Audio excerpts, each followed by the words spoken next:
Hello, my name is Chris Verity. I'd like to talk to you about the differential diagnosis of neurodegenerative diseases in children according to their age and ethnic group. Our paper in Developmental Medicine and Child Neurology comes from a study that is still being carried out by our team in Cambridge, working with the National CJD Research and Surveillance Unit in Edinburgh. In the mid-90s, it became evident that a new variant of Creutzfeldt-Jakob disease had appeared in adults, related to mad cow disease in cattle.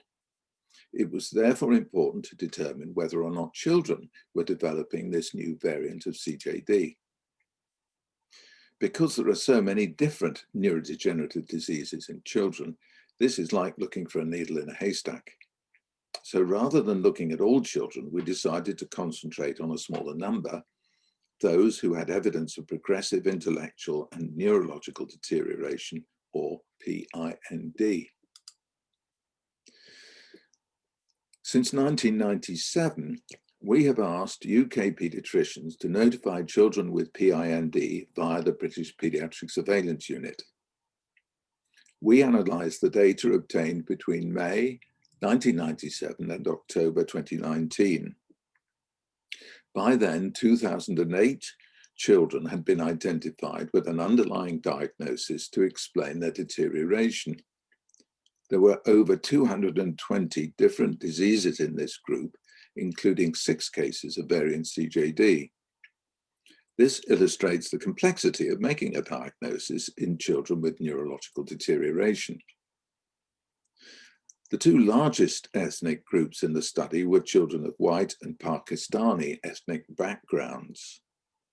The commonest diseases in these 2 ethnic groups were determined in 4 age groups: children less than a year, 1 to 4 years, 5 to 9 years, and 10 to 15 years.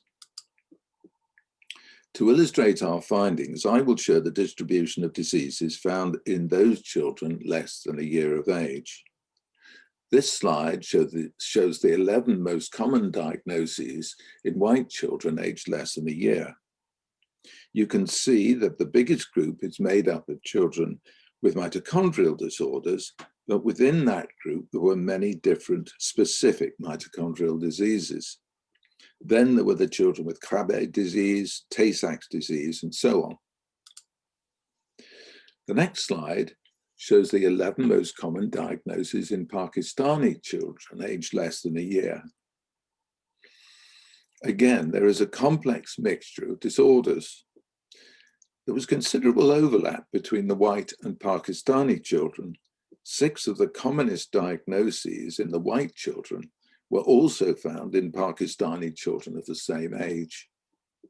It should be noted that there were considerable differences in the distribution of diseases in children of different ages, and also that 81% of the children developed their diseases before 5 years of age.